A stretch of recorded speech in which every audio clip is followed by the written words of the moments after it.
they don't have the will, it doesn't even matter. Once people lose their will, it doesn't matter how much skill they have. The habits you're developing now are the habits you're going to keep. But I think it took a few years, actually. This week's giant is Isaac Tolpin, a man who has built several companies with over 100 million in combined revenues, while also having helped hundreds of men level up in their businesses, family life, and ambition through his ministry, Be Courageous, where he hosts podcasts that encourage men, educate parents, and provide practical insights for children. The biggest mistake people make is they make to-do lists and they do the easy ones on their to-do list. I think the people that really make progress, they do the hard ones and they don't always get to the easy ones. We all make to-do lists, but which ones are you doing? We have to go against the grain of our environments. Your job as a leader is to help them push through and develop more capacity for what they can handle.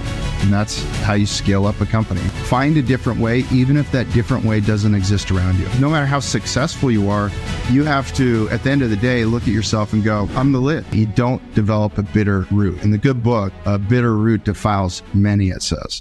I refuse to stay in a victim mentality. I gotta stand and fight for my honor and my family. That's how I did it, cause that's how it had to be. So now I'm slaying dragons and I do it happily. I told them I refuse to be another casualty. I looked inside the dragon's eyes and then I told them casually, hi, I'm a dragon slayer and I got a dragon lair. I'ma go and slay a dragon, then I'm gonna drag him there. I don't care, I ain't scared. Look inside my heart and there's a lion there. Conquering my dragons, I ain't fighting fair. So Isaac, it is great to have you here. Of course, we just heard your formal introduction. Is there anything that you would like our audience to hear about you before we dive into the material?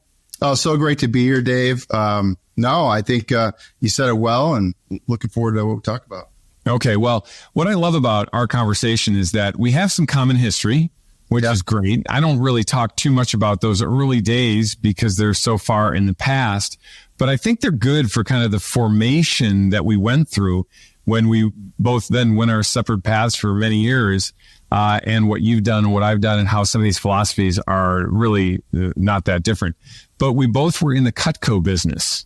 And that's something that we both started as college students. I'm a little bit older than you, I think. How old are you? I'm 48. Yeah, 48, just a little bit older. I was 6 years older, which at the time would make a difference at that point, right? And so as we were in those businesses, it was kind of a renegade company at the time. There really weren't too many programs back then. And so we're developing programs on how to recruit, train, motivate, and inspire a group of people that's kind of hard to assemble. And that is college students who are kind of all over the place in their thinking and also very transient. They're kind of looking to do the next thing. So it takes a lot to recruit, train, develop, and retain that sort of talent in order to go out and do something as difficult as sell knives worth thousands of dollars in somebody's home. I mean, that's a preposterous. I think back on it and I'm like, my goodness, there's really nothing we can't do if you can learn how to do that. Yeah, especially, independent contractors. So, they don't have to do what you want them to do. So it takes real leadership. And can you think of anything harder than recruiting people into a job where they go home and they say to their mom and dad, I'm going to go into somebody else's house with knives and sell them to them? It sounds ridiculous, but it was an extraordinary experience for me. And I know it was for so many other people. One of the things that really attracted me is just the ability to impact so many young adults. I absolutely love that part. And that's really what kept me in the leadership aspect so long. Yeah, for me too. I mean, there's no doubt about it. You could see that you were doing good. You were really, we had, back in the day, I'm not that familiar with the organization still today, but back in the day, we were recruiting 100,000 people a year, which means that we had a greater impact on the way college students saw business than any university that was out there. Yeah. And you had to manage all sorts of things mentally too. I mean, just, the company was a good company, moral leaders. I mean, it was really fantastic when you looked at who it was that led the organization and owned the organization and the history that they had. And I remember, being at the executive level meetings and never hearing anybody ever say something like, here's how we get away with, or why don't we just tell them? It was always just so direct and so honest and so forthright. But despite all of that, it was an organization that, faced this this whole challenge of selling knives in people's homes. I mean, this is like the stuff of classic jokes that people would make. And that's why you found it in like The Simpsons and I think South Park and all sorts of different places. But it was held together by such a good group of people who really wanted the best for people. And you could see that. And so many of these guys, what men and women that is, went on to do really big things in life. Hal Elrod has sold 3 million books now, something like that. Other companies that have built hundreds of millions of dollars, that people have done so many good things and led so many different people, politicians, everything else. Mm-hmm. So we come from this, but you really were a trendsetter there. And that is something that I know you carried with you when you left too, the ability to say, here's a program, here's how we can make it better. And I'm an entrepreneur. I think like an entrepreneur, but not only that, you have 9 kids. You've built this great family. You have, one of the most popular parenting podcasts out there. You're now building Resolute Man. You really are the type of person who is not afraid of getting new information and putting it into a applicable, usable system for people to benefit by. Hey Giant, Dave Durand here. Want to learn to become the best version of yourself so you can grow in the workplace, in your business, or at home? Join the thousands of giants in our weekly newsletter. Head over to leadinggiants.com and click into our newsletter. We'll see you there. So let's just talk a little about that. What drives you to think this way? And what is it that took you from there to here, and what are you solving for people today? Well, I think always it's been in my heart is do something that makes a difference and impacts people. And I love technology. When the first iPhone came out, bam, I got it. When the first iPad came out, I got it. I just love innovation. I love seeing how that can actually increase the floor everybody's standing on if it's used properly, if it's used effectively, if you're smart about it. And so I've always been looking at where is the blend of oration, teaching, educating, influencing, and technology, and how can you bring those to get together really to impact the most people? In fact, back in the Cutco days, I was a division manager, which basically there's 40 of them in the company, and I remember being really frustrated because, we were always like, number 2, number 3 every single year. But beyond that, beyond the competitive part, I just really felt like, I want to do something new. I want to go way beyond. I want to do, 10 million and beyond. And I realized that if we just keep doing a little bit better of what we've done before, that's not going to create breakthroughs. That's not going to create a revolution in results for people and for others and impact people in the way we could and more people. And so I really looked for how can I leverage technology to actually, instead of just more training, I just need to train them better. I just need to train them better. I just need to train them better. Let's use technology to actually raise the floor they're actually on so everybody has a better floor and can be more successful. What are the inhibitors I need to take away, even if it's unpopular? And what is the technology I need to put in place?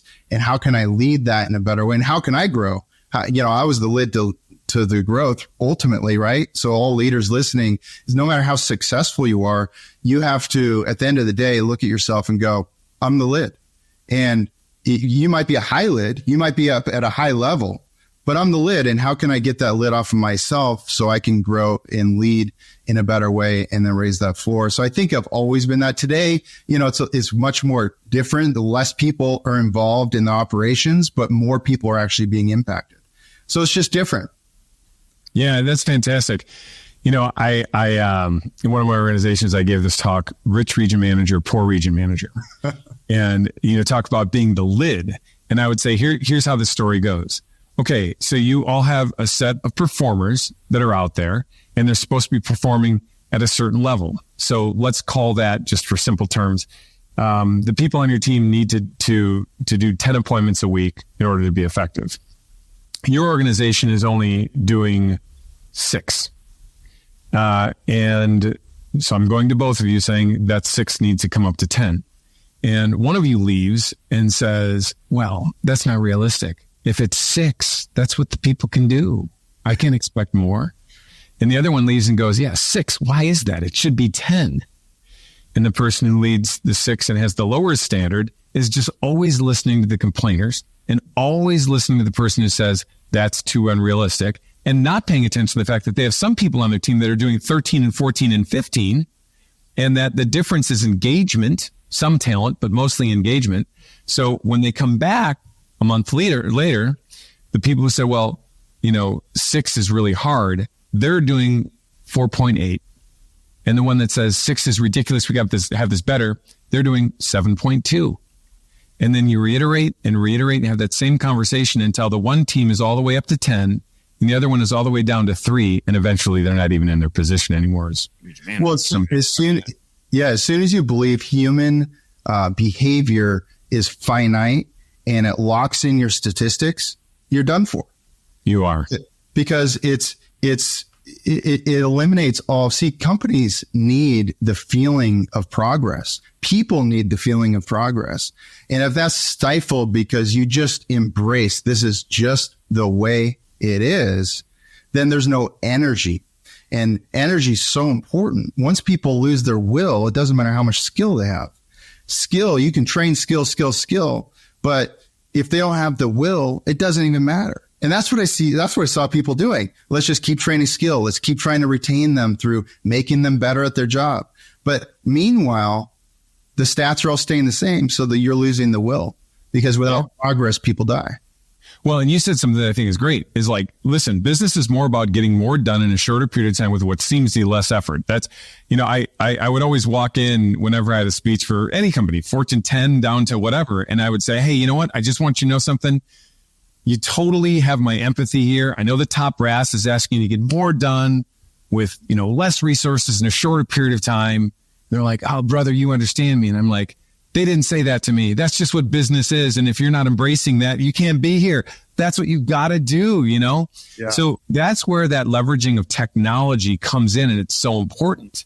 And it's amazing how many people use technology to kill their business efficiency. So Isaac, have you ever been to like a Chipotle or wherever, where you when you want to go and get a drink, there's that new fancy machine. There's the one button on it and there's a big, like touch screen, and you pick whatever drink. I hate those. You know why I hate them? Because there's this huge long line behind it. Everybody has to learn how to use it and program it. And even if they have to learn how to use it, it's highly inefficient. One person can get their drink. But if you old technology, you have 4 people line up at one time, click exactly on the drink that they want and walk away. And so all you want is water anyways. All you want is water anyway. But when people are so in love with technology that they don't realize their technology is destroying their productivity, or where they have such a fear of technology that they don't embrace it, they don't even dive into it. How would you look, I'm kind of putting you on the spot, look at that integration between that high technology and that human touch, and how do these things integrate? How much is too much, and how little is too little? I know you've got an answer because you've done this before. Well, you got to listen to people, but you also have to not listen to people. So you have to do both. You have to pay attention to who you're listening to, and you have to really look at, I think that, the speed of change is accelerating. I mean, with AI, all the things happening, it is astronomical, the speed of change. And we don't need to go deep into that, but I think everybody knows that. But the level of that is, I was listening to an Elon Musk interview recently, and he said these data centers, these specialized ones for, to run AI programs and so forth, the level and depth of them, it just takes 2 of them to be able to exhaust all of the data that ever existed in humankind. And then they started talking about creating new data, AI creating new data, because we're going to run out of human data, whatever all that means. Okay. So that just gives you a sense for the speed of change and the things that are happening. So I think that it's really important. Is everything we're capable of good to do? The answer would be no. Right? Technology now is going to enable us to do all kinds of things. And some of it's good in the health industry and things like that. There's going to be incredible breakthroughs, but some of it's not good. And so I think that we always have to be tempering, what is best for, let's take it to the business now. What is best for my business to grow it? And what are the costs? What are the real costs of that change in technology? Because every decision we make has a ripple effect. And if we're not smart enough or thoughtful enough or spending enough time to actually look at the potential ripples of every decision we make, then you might be making a very foolish decision like the one button drink machine. Yeah, by the way, on AI, we have always, Nick and I talk about this a lot because people always say, hey, how do I, what's the strategic advantage I can use here? And there really isn't one. In my opinion about AI, there's no strategic advantage. And the reason I say this isn't because of its power and isn't because you shouldn't be harnessing it. It's because it's so available that really it's more about just being totally left behind if you're not using it. But because it's so available and so many people have it, it's not really so much. Here's how I look at it. Things are a strategic advantage when they come out ahead of everyone. So it used to be that a new technology would come out and the people who adapted it early had a head start before something came out again. Or if you developed the technology, you'd be getting a head start and you'd be iterating and innovating on your technology to be ahead and people are catching up. Now it's just all there. Yeah. And it's so unbelievably available that you got to jump on the bandwagon, not as a strategic advantage, but as a survival technique. And by the way, yeah, some people can use this as a strategic advantage for about 3 hours before somebody else catches up. Yeah. I want to tell a little story about this because technology can be really helpful, but you could have technology and if you don't use it, it's not doing anything. Right. So I'll give you an example. I had this dream, one of the things that would take my organization to a new level was all these independent offices, managers running offices, if they could actually see each other's results in real time every single day, then they would be motivated. How do I increase the will? Skill doesn't matter very much. I became convinced. I ran less meetings. I'm like, yeah, we need to make sure they're trained, sure. But if I can increase their will, then they want to train themselves. They're in the self-development mode, right? So how can I create more will? Well, I developed technology with a partner of mine where everybody from their phones could put in their data every single day. These days, that sounds like so rudimentary. That's like, but we're going back quite a few years, like 15 years ago, 16 years ago on that. That is definitely, the airplane before flight. And so I'm like, hey, can I actually get them to do this? I'm like, well, if I don't believe I can get independent contractor managers to do something on a daily basis, then what am I doing in my job? It's never going to go anywhere. This thing isn't going to grow. So of course I have to, by default, if I'm going to grow and be innovative and take something somewhere, I have to not only use technology, but I have to believe with myself as a leader that I can not manage, not force, but actually lead people to want to do something and see the value in it and actually do it. And I can say with the most locations, we got everybody to do it on a daily basis to input their numbers, even if it was a zero, even if the entire office did nothing for the day, which did happen sometimes. You know how many more times that didn't happen in the future? Oh, yeah. It's amazing. And a little graph would pop up with their identity and the performance for the day. And nobody was belittled. Nobody was harassed. They were encouraged. And every single day they put those numbers in and boom, they would see it. That one thing was transformational. But I want to tell you another story about it. By the way, just to stop in there too, that is that blend between the human person and the technology. The technology did increase efficiencies. That wasn't just about putting everybody on display, but there were ways that you could actually say, hey, our statistics are off. Here are different things that we can do to adjust and change our statistics. But it had a component to it, which was really motivational too, which I think is important. And frankly speaking, those technologies are so available to pretty much every company that if they're not using them today, they're behind. But you were doing it at a time that was pretty cutting edge. Well, I would say too, though, that even though I was doing it and even though we were seeing results from it, and even though I could give a speech in front of people doing the same thing as me, nobody else would do it. And even when we made that technology available to everybody, we actually made it available to everybody in the company. People would, in my position, wouldn't use it that way. Maybe they are today. But back then, people are so resistant to change. And I think deep down inside, they have some bad beliefs. I can't actually get my people. I'm just trying to get them to get their sales report in on Monday. Like I remember that being a thing for some people. And to actually now, can you actually get it in every day and be positive and motivational?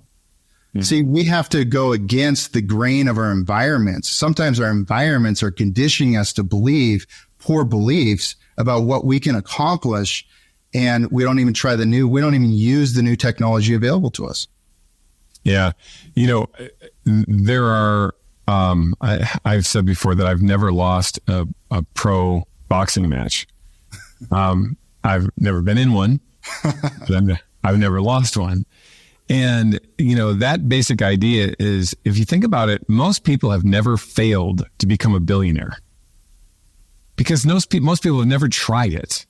The amount of effort, if you're like a big financier, you're a big developer, and you're like, okay, I'm going to put together a plan to build something on the Las Vegas Strip. Okay. And you put a certain amount of effort into that. The interesting thing is the amount of effort that it takes to build maybe an Airbnb home on a beach is about the same. You're doing it by yourself. or you've got a small staff and you're putting all sorts of effort into getting certain things done, but you're swinging at something that is only this high. Now, this other person is swinging at something that is so unbelievably massive that, well, proportionally, there's more to that, I realize. You're only going to get the results of what it is you're swinging at. And I watch people get trapped in the same old thing where they're swinging at small things in life, and they keep swinging at small things in life in small ways, and they finish small. Now, by the way, if they have happiness and they're living within their means and they're fulfilled and they're getting, satisfaction in other places, I have no criticism of that. We need people who want to do that sort of thing. But the dissatisfied person in that, who will not break themselves free of it, they say two things. I am totally dissatisfied with where I am. And then you say, here's an idea. And they go, that could never work. Yeah. Even though it's working everywhere. So as leaders, our job is to help free them from the prison they put themselves in over and over and over again. What have you done to help break people free from that mental prison? I mean, it's one thing to say you've observed people stay in it. It's another thing to have figured out how to give them the key so they can unlock the door and get out. Well, I think that everybody has a certain capacity for what they can handle in life at this given moment. And what I mean by that is let's take a child, for example. They cry over spilled milk, this old saying, right?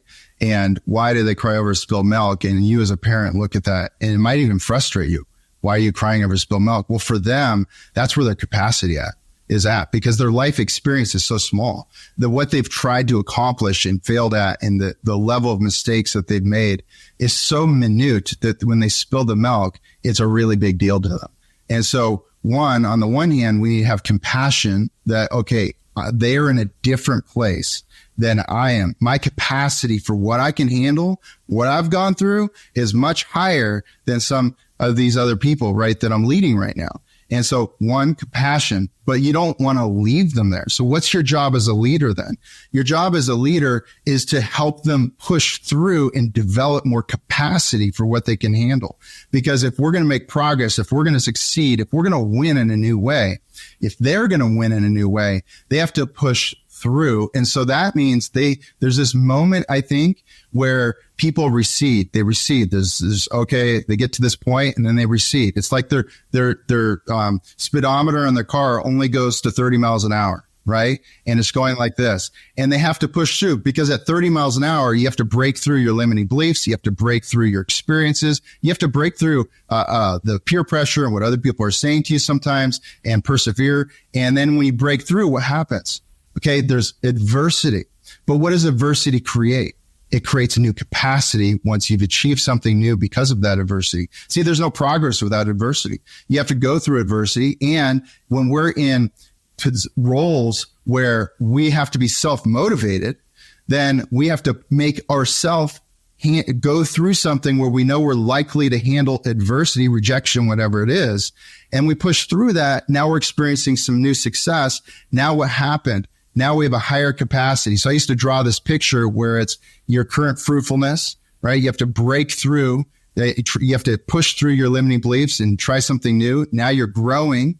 You're in a growth process, some adversity. You persevere. You have new fruitfulness, but you're not starting at the same point. Now your capacity is higher. Now, because your capacity is higher, the things you can take on are even bigger.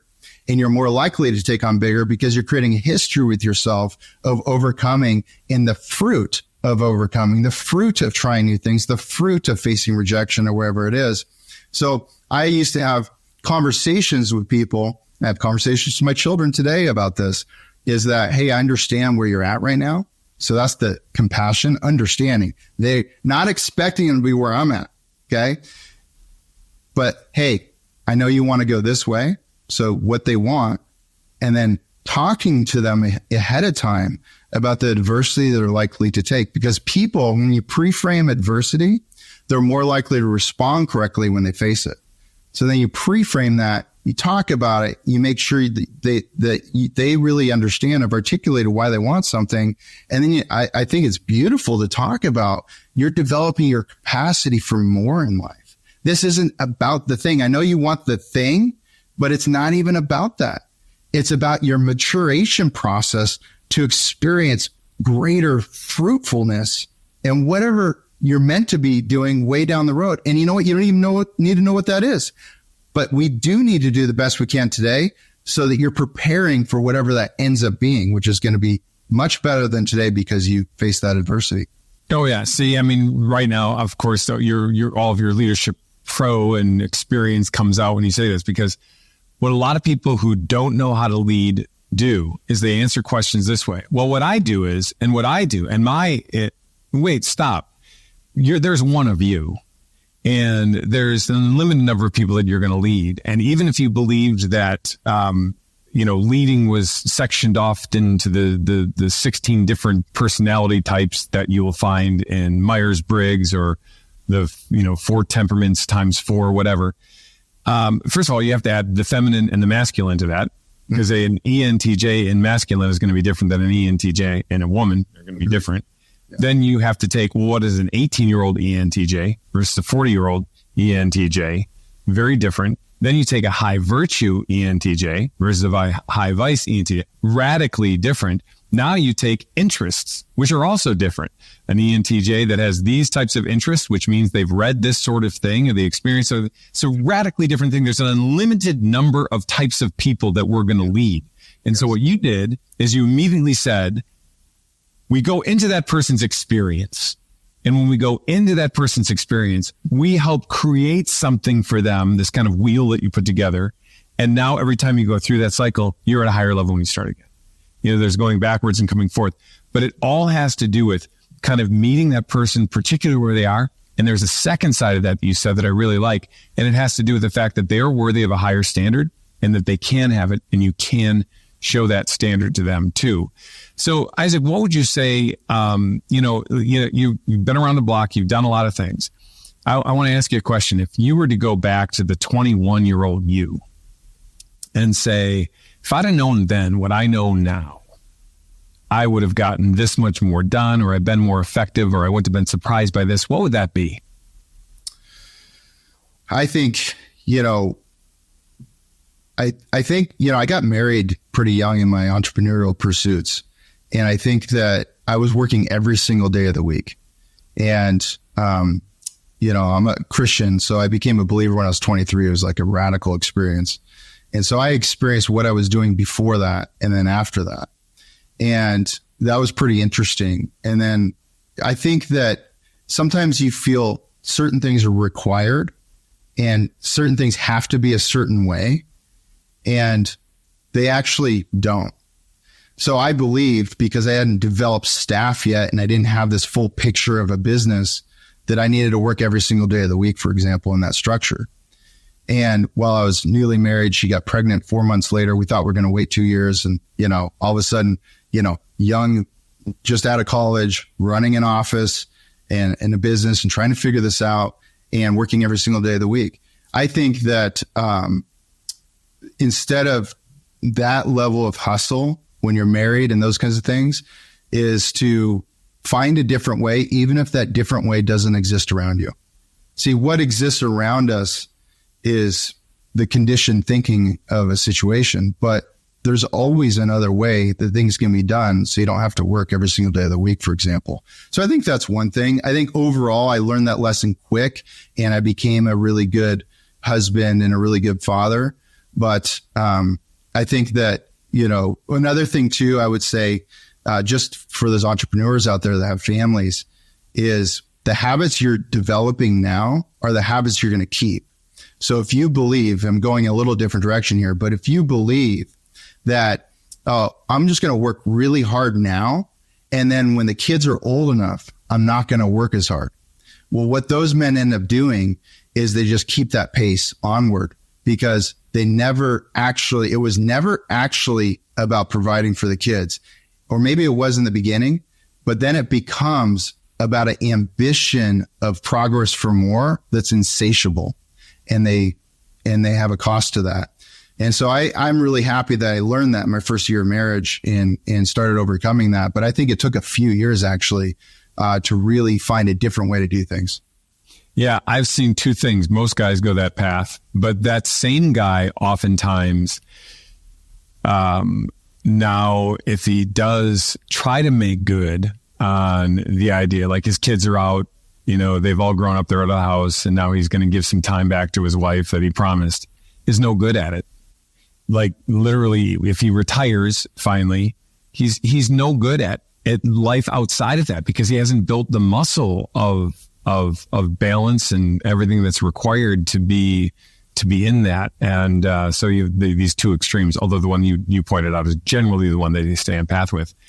The other thing that I've always found funny about like the workaholic thing is I can tell you, I've never been that. And I've been blessed that I never did. And most of the young guys never figured it out as quickly as you figured it out.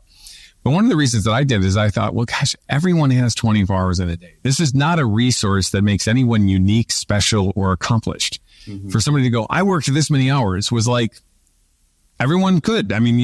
Sure, some people would tire out before others, but so what? I was like, okay, well, we did 5 times the volume you did in like 1/3 the time. So, even if we did the same volume in half the time, we did twice as good. And I always thought about that. So I was home for dinner every day, even when I was building big companies and stuff like that. And I say that to people, not because it's that impressive, because everyone has access to it. And really, it's literally a mental shift. Like I try to remind people, do you think Elon Musk really works 25,000 times more than the average CEO? No, he doesn't. You can't possibly have time to do the things that he does in social life to do. Not to mention the fact that if he did work 24 hours a day divided by 6 companies that he runs, I'm sure it's more than that, but the 6 that we know of, he would only be able to spend 4 hours a day in each one of them. Yeah. And so he leverages time and uses leadership in order to do that, and has had 18 kids, or I don't even know what it is, but I think it's that. Yeah. So something like that. So being able to leverage ourselves and leverage resources, I think, is something that really matters. All right. So in order to be where you are in life and to have gone through the things that you've gone through, you've had to go through either enemies at the gate, or somebody that brings a Trojan horse in and you think that you've got this friend and ally and they're not. And you've had to identify it, but you probably had to overcome it. Has there been a time that you've had an enemy at the gate and you had to fight them off, or a Trojan horse that came in and you had to repair something? And what was that like, whatever details you're willing to go into? What was that like, and how did you overcome it? Yeah, it seems that the more you try and impact and the more you try and do for good, there's going to be more resistance as well. And sometimes that resistance comes in the form of a business partner. Sometimes that resistance comes in the form of family, extended family, things like that. It could even mean you're defamed online by somebody you've never met or something like that. I would say I've experienced, especially in the last 10 years, I've experienced the most resistance. I'm 48. So from 38 to 48, I've experienced the most resistance I've ever experienced in my entire life. However, I've also experienced the kind of fruitfulness, the best kind of fruitfulness I've ever experienced in my life either. And as well. And so I think that it comes with the territory, and each one, as I think of my situations, each one's interesting. I can remember, one, unfortunately, I thought I would never be faced with this. One ended up being a lawsuit. Another one, I feel like we're reconciled and good today. Another one is, we don't even talk to each other. And so I can think of these things and I can look back and I can see on some of them where I contributed. Some of them is like I never even met them. They totally defamed me in wrong ways, and had to correct that. Get a letter of, this is what's right. Isaac was never part of anything like that or anything like that. So that was really important to me. But some of these, I think it's important as we look back to go, okay, how could I have done better? What can I learn from that? And at the same time, you have to move on. But what's most important is that you don't develop a bitter root. In the good book, a bitter root defiles many, it says. And so it's very important that we have complete forgiveness, even if you haven't verbally forgiven someone, but it's very important that you don't hold on and you don't harbor anything from those dark times or those people that have come against you and the resistance that you have. And we also have to realize, if you're a spiritual person, that there is a spiritual battle at hand. And the more you lean into good for God, if that's something you do, then the more the resistance is going to come. And that's going to come in the form of the enemy using people even to try and take you out. And so I think it's so important that, especially if you have children, to be equipping your children to be strong, praying protection over your family and so forth. And I am so thankful that part of my life has been deeply protected and my children are thriving. And it's really just amazing to see. But I think most importantly, my family's been protected, and that's what matters most. And I just think it comes with the territory. It's also a learning experience. It's that capacity training as well. I feel like I've learned from every challenge that's come my way, every person that's come against me. But it's also important to think sometimes we can just think about the people coming against you, but how many more people are for you? How many more people are for what you're doing and a contribution to what you're doing? And I think of that.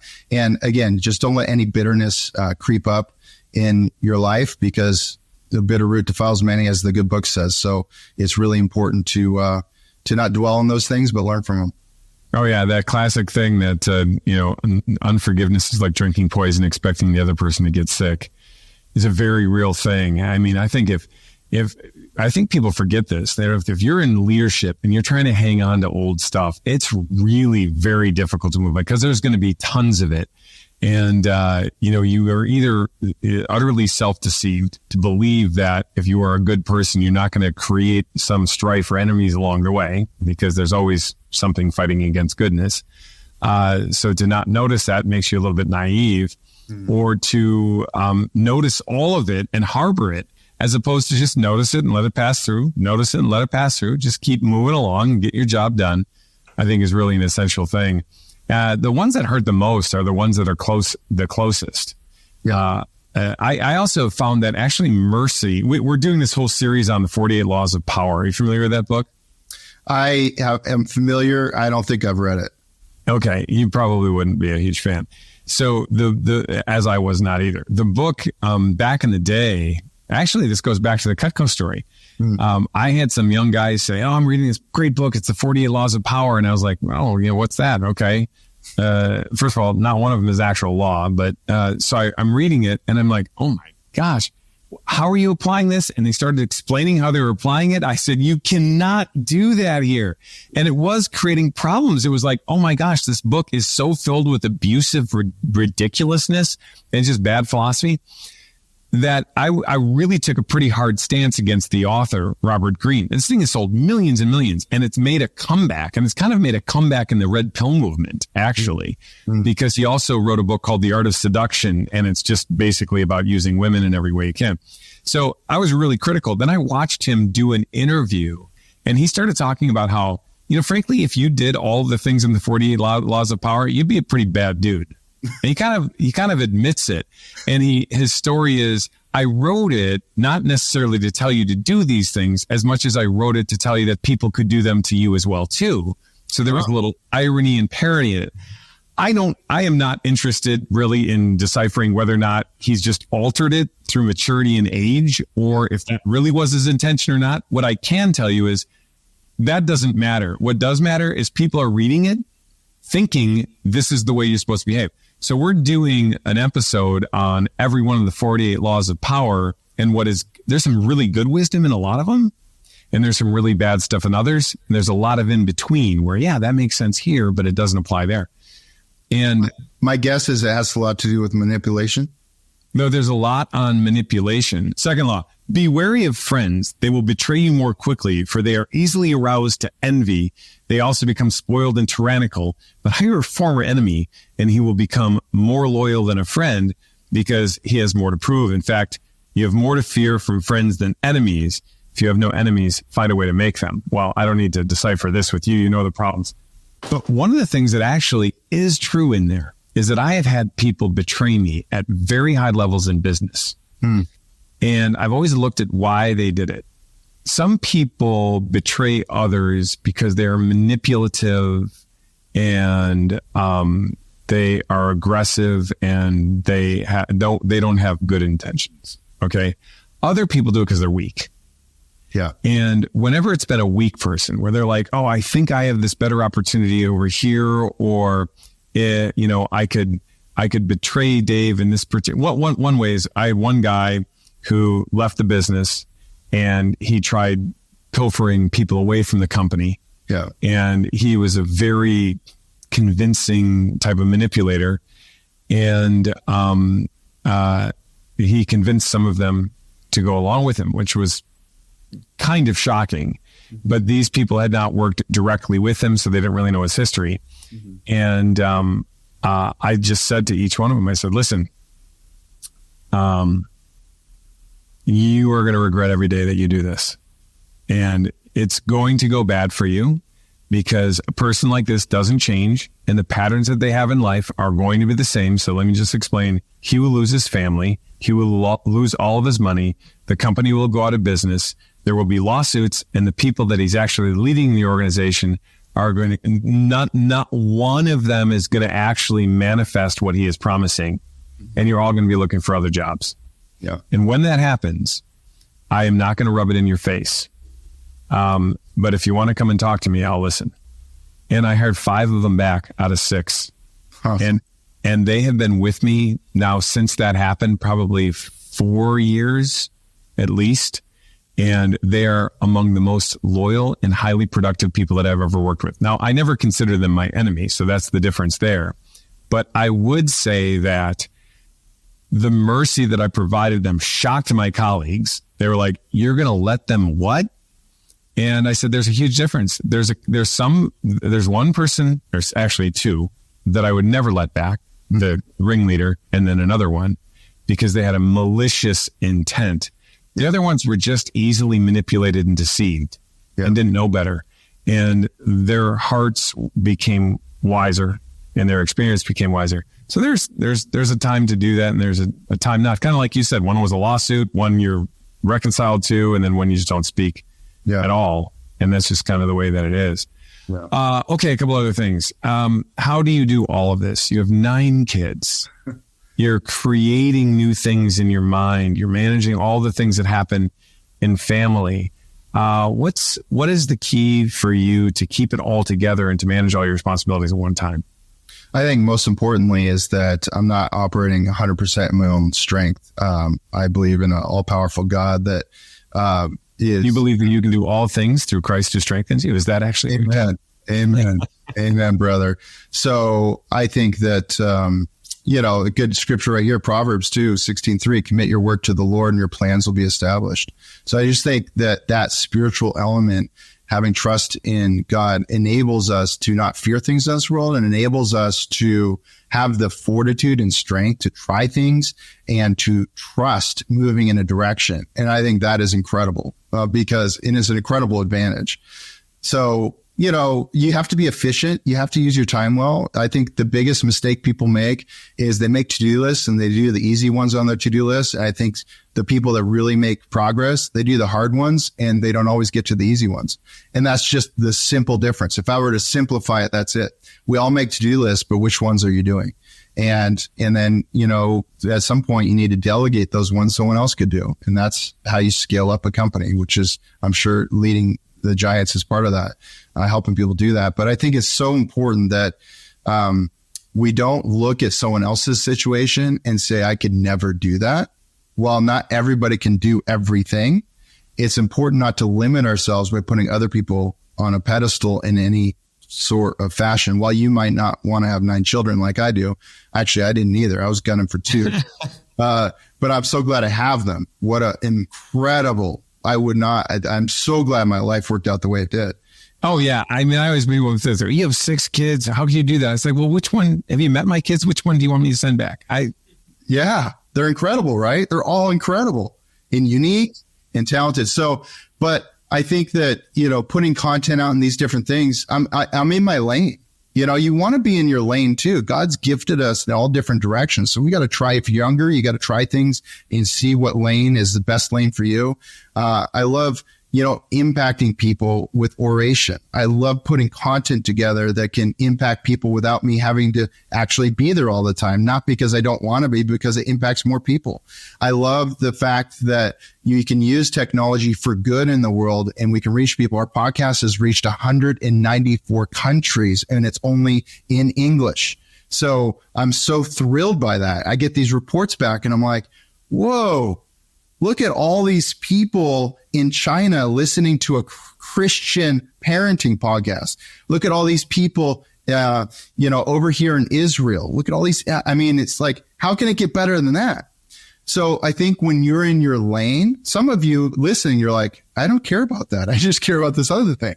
It's because you're in a different lane. And God has us in different lanes for a reason. We can't all do the same things, but I think it's important to find out the areas you're passionate about. But I will say too, there's a whole slew of things I don't love to do that I do. And that's part of it too. So the misnomer is that you're going to get in your lane. You're only going to do the things you love to do all the time. And that is completely false in a complete, there might be a few people that do that. Dave Durand might be in a spot. No, not at all. Okay. We always say, Leading Giants, the key to success is doing what you don't feel like doing. That's irrefutable. Yes. No one could ever say otherwise. I got to tell you, you got to be back on here. When we talk about how, you love reaching people through oration, you're just brilliant at it. You have quick answers that are thoughtful because you've thought them out just in life before you got on the program too. And I can see why both your podcast, your parenting podcast, as well as the Resolute Man do so well, because you're clear-minded. You've got the right mission and everywhere too. So I got to have you back on here, which is something that I don't say to tons of people, but I'm also going to, I'm saying this, by the way, on the air. I'm going to try to rope Isaac into other things. I think I've tried to recruit you a few times into things and you always say no. So now I'm just mad. So I'm just going to keep doing it until you say yes, because I know that with Isaac Tolpin, you can join us and you can be a giant and we can go slay some dragons together. If you like today's program, make sure you make a comment, you like it, you share it, you subscribe. Also make sure that you're letting us know what you agree with and what you don't agree with too, so we can comment back. Till next time on Durand On Demand.